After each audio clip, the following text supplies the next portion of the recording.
Ben, starting with you. Are you surprised that Jones was initially checked and released from the infield care centre? And do you also see him winning a race in the regular season and getting into the playoffs?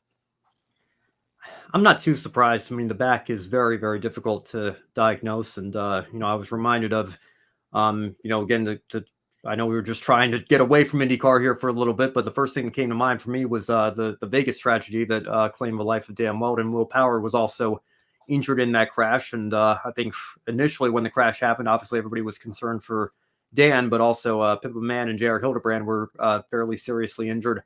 Will Power, if I recall correctly, got checked and released from the care center that day and then went back because he started complaining about back pain. And then we found out that he had a couple of fractured vertebrae as well, if I recall correctly.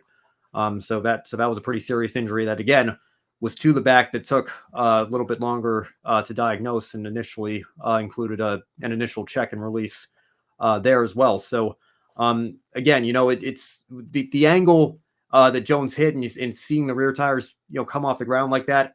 I'm not surprised that he had the injury that he had, but I'm also not too surprised either that he was initially cleared, because it is kind of a tricky thing to look at, historically speaking, those kinds of injuries. Now, do I see him winning a race? I'm not going to put it past him. Obviously the Toyotas had a plan this weekend at Talladega. Maybe Jones could pull off another win at Daytona, but I think based on the results so far, the move to Toyota has helped Legacy a little bit, but I think Legacy MC is still probably a pretty distant third behind Joe Gibbs Racing and 2311 Racing in terms of the power rankings among the Toyota factory support teams there. So I don't know that you can necessarily say that Erik Jones or John Hunter Nemechek, for that matter, is necessarily at the point where they're a threat to win any given Sunday here. Now, if they go out and show some speed, maybe they qualify on pole or the front row or something, then maybe we could say, well, they've got a shot this weekend. But I don't know if that team is, especially if Jones is going to be coming off of an injury and, having to, find his groove again after. I'd be very surprised if it's only a 1 week sort of deal here with an injury like this. I'd imagine it's probably going to be closer to a month, but we'll see. He says he's taking it race by race, and I just hope that he doesn't try to rush back too quickly here. That time off, I think, can sometimes affect drivers a little bit as well. So I think it's a tall order. I'm not going to put it past him, but I think it's going to be pretty tough for him to overcome this at this point, assuming he does get a playoff waiver here. And I would think that he would, but it's just very, very unfortunate. I was hoping that, it was just soreness, like he had mentioned in his post-race interview when he initially came out, but obviously that wasn't the case. Second driver to be injured in the 43 car in the last few years, because of course Eric Almirola had his injury a couple of years ago in that crash at, I think it was Kansas, wasn't it, with Danica Patrick, yes. And he missed a load of races as well, and that was in the 43 car.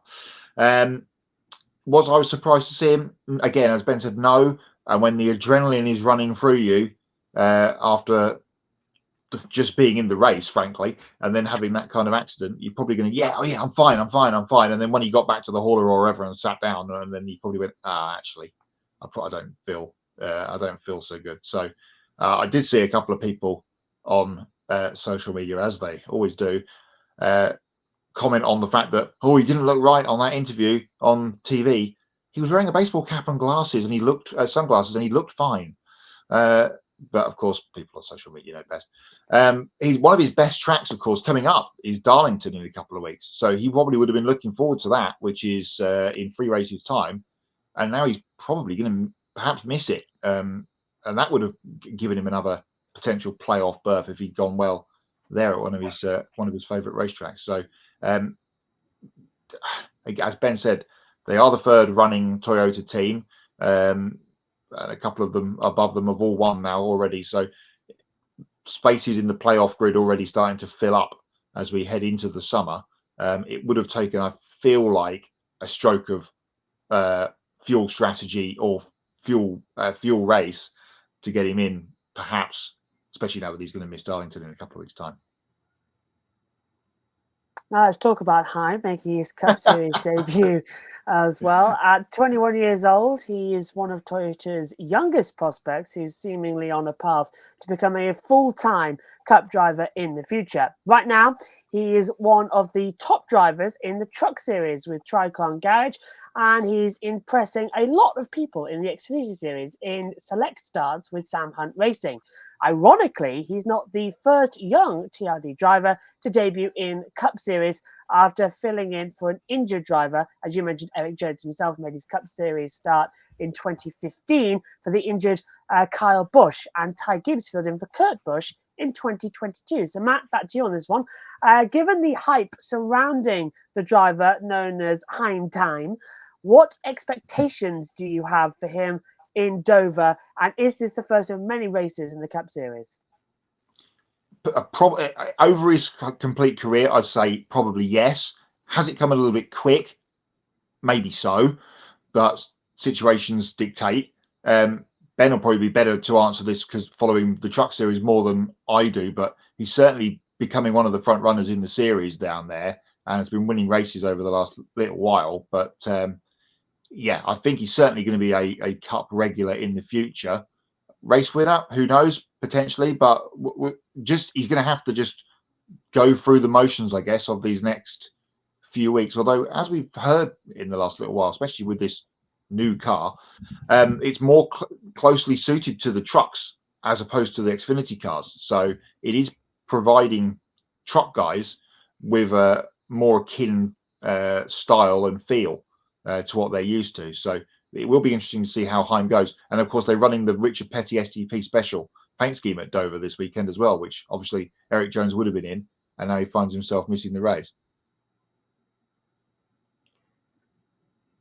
You know, I have to say, I understand the desire to honor your injured driver and leave his name on the back of the car, but I really wish they wouldn't do that. I mean, you know, to go back to the football analogy we were just using, I mean, can you imagine if Nick Foles was wearing a Carson Wentz jersey during Super Bowl 52 because he was doing it in honor of the guy that should be in that position? But it doesn't seem like it would be that hard to take the name off the car and change it for the driver that's actually driving the car that particular weekend. So I feel like they did that for Dale Jr. when he was going through his concussion protocol in 2016 when Bowman was filling in. And again, I understand the sentiment, but it's just something I'm not a fan of. That I wish that they would move in a different direction. But to talk about Corey Heim here, well-deserved.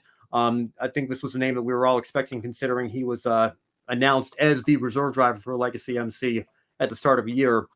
And this is a guy that, you know, and this is not hyperbole here. I'm really think that, you know, there's a very strong case to be made. He should have been Truck Series champion last year. You know, and that's not even just, you know, talking about overall performance. You know, even in this playoff format, it's unfortunate what happened with him and Carson Hocevar, and you know, I don't condone the payback that he issued to Hocevar later in that race either. That kind of sparked the insanity of the quadruple overtime finish that we saw in that race. But if you want to talk about results in the Truck Series, Heim had only 3 races last year where he didn't finish inside the top 10. Of course, Phoenix was one of them. That was a race that he won the pole and led the most laps in as well. He missed a race at Gateway because he was sick and couldn't run that weekend. And he still, in a full season format, would have had a massive points advantage going into the final race at Phoenix. So was far and away the most dominant driver in terms of consistency and pulling off race wins and top 5s left and right last year. Obviously, the Cup Series is a different beast. It's going to take him some time to adapt. Again, we don't know how many starts he's going to get in this car. I don't expect him to go out and, you know, pull an SVG and win on his debut or anything. But I think in terms of talent and potential, he certainly has everything that you would expect from a young driver that would be on a career path like this. I think you're going to see him racing on Sundays in maybe 2 to 3 years down the road on a regular basis. Let's see how he does under these circumstances here. I'm sure it's not the circumstances he would like to be making his Cup debut under, but I think it is certainly a well-deserved opportunity. And based on his Truck Series stats and even Xfinity a little bit, he's doing some races with Sam Hunt Racing this year, finished 4th at Richmond, so he had a strong run there as well. I think he's certainly the obvious choice for a situation like this for Legacy MC. So it's great to see him get this opportunity.